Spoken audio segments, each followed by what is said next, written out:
Hi, everyone. We're still at NOVACOM Summit, where I'm about to now have a conversation with someone from Tigo, Tanzania. It's we're on day two of the summit, and we've been having a lot of interesting conversation, and we're about to have another interesting one with Emmanuel. Emmanuel, how are you doing? I am doing very well. Thank Great, you. great, great. I'm doing great. We've had a couple of panel discussions we've sat through and lots of interviews so far. But how are you finding NOVACOM 2024? Novacom 2024 is moving very great so far up to the moment. We have very interesting discussions which are going on since yesterday and today as well. We also had various chances to meet different solution providers, companies, and to hear about their products, the services they offer. And it's been quite fruitful so far. Right. So for our viewers who don't know about Tigo, tell us a little bit about this MNO that's based in Tanzania.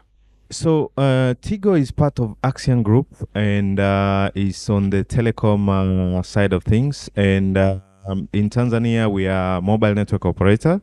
We offer voice, data services, B2B services, MFS services, and so on. And basically, being part of Axian Group is quite a big group, which has telecom. It also has fintech. It also has financial services, and it also has real estate business as well.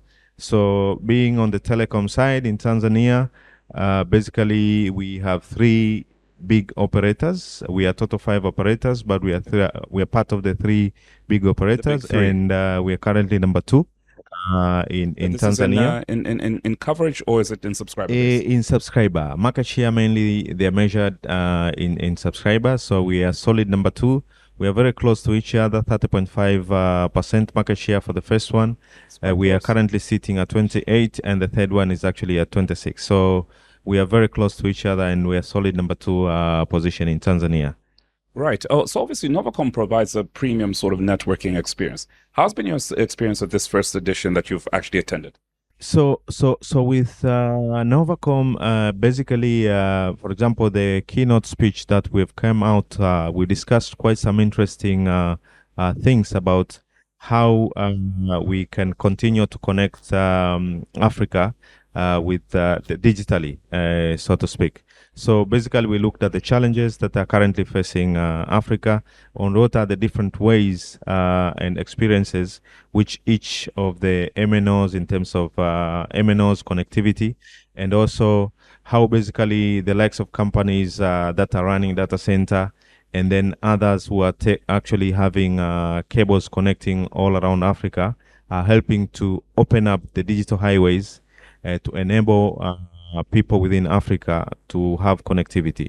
So for my case, I did highlight as well what is being done by Tigo Tanzania in terms of opening up the digital channels. And with the digital channels, we have a program which is called Data for All.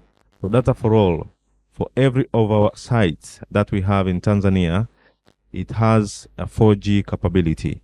Now, with 4G capability, what it means is that you're extending the digital highways not only to the urban areas, but up to the remote areas. Now, by opening those digital highways, now you can fill it in, you can find ways to ensure that people have smartphone to be able to connect to these digital highways. Oh, but then one observation then would be how are you making these services affordable? So, to make this service affordable, basically we have different interesting schemes and products which are typically for every user. You know, we have segmented our users from high value, low value to medium value. So, in that way, we are able to actually offer every product, a particular product for every user that we have in the network. You know, if you're a premium customer who wants to have premium services, we can actually tailor that for you. If you're also one of our low value customers, we can actually tailor certain product particularly for you. And definitely at the end of the day, you can still enjoy our network and our services. Right, and obviously you've had several conversations so far, and you talked a bit about the sharing of problems as well as the solutions that that your counterparts in from various jurisdictions have had. Have you had any interesting ones thus far at this event? We had very interesting discussions so far. So the likes of Biobab, who were there in the keynote speech, they spoke about collaborating. And we have different fibers terminating into Kenya, terminating into Tanzania. The best ways to do is to collaborate. And when you collaborate, you improve resilience. You improve even the connectivity. You improve even the pricing when you collaborate. For example, another aspect of collaboration that we see, we have collaborated in terms of tower. So today, the passive infrastructure is fully shared. So the next phase, the next edge of collaboration is typically even when you look on the infrastructure, for example, the fiber. The question is, why can't we share this sort of infrastructure? So when you look at, in order for us to be able to connect better, to connect more Africa in an easy way, we need to collaborate. And through collaboration, we will be able to bring forward this digital gap much faster and much quicker. And another aspect as well is that the investors also, they need to look at Africa differently. Sometimes the assessment that is given out in terms of feasibility, in terms of business case, is completely misleading in terms of investment. One good example is the way we are approaching data in Tanzania with Tigo.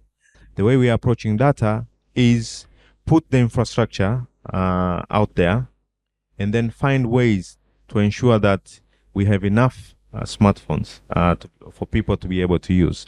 We have enough products for them to be able to actually access these services or these digital highways that we have created. Yeah. It's interesting you bring up the issue of data. Do you see Tigo also investing in the data warehousing space as well?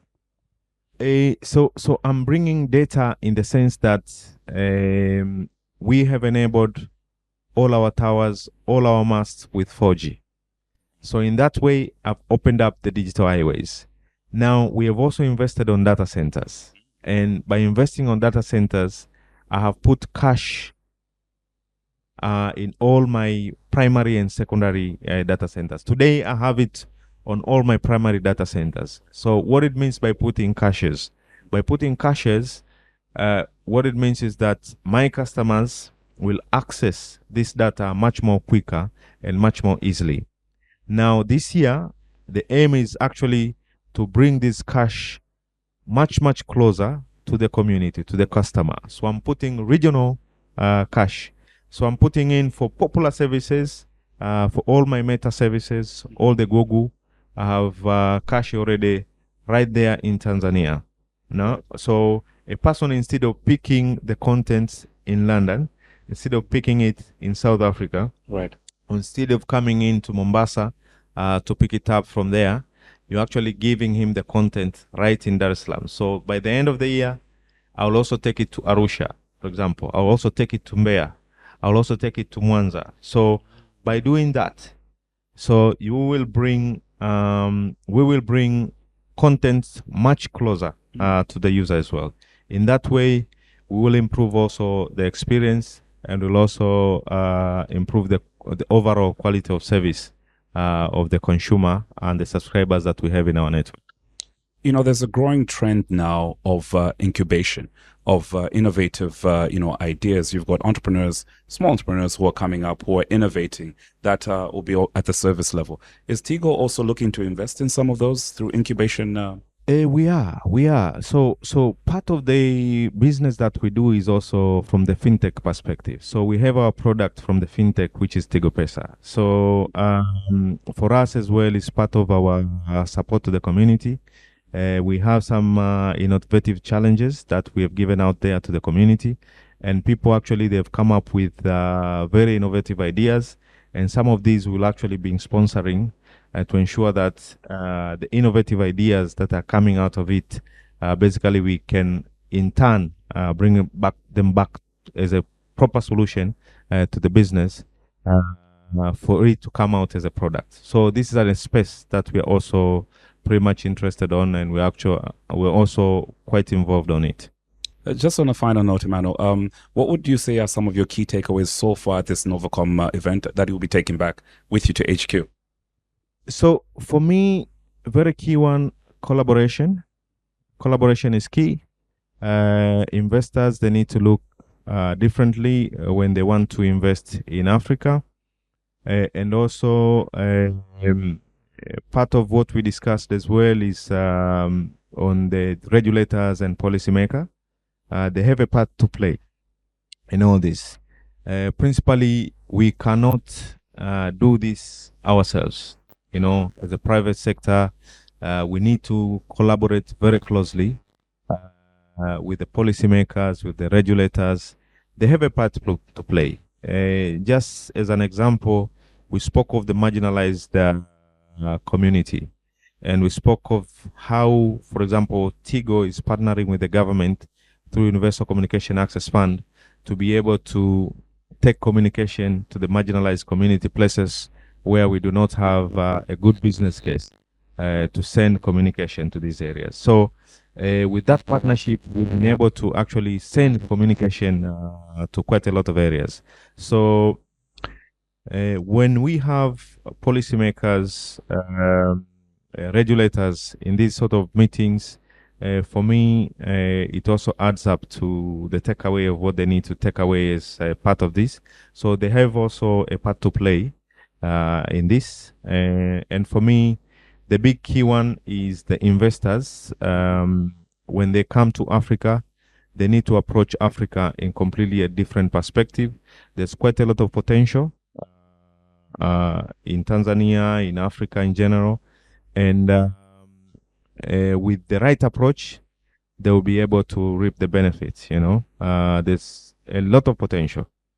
We just need to put the digital highways, we need to put the digital path right there and attract customers into these digital highways. Thank you. Emmanuel, thank you so much for speaking to us. That has been Emmanuel from Tigo. So stay tuned for more insights from NOVACOM and get to know.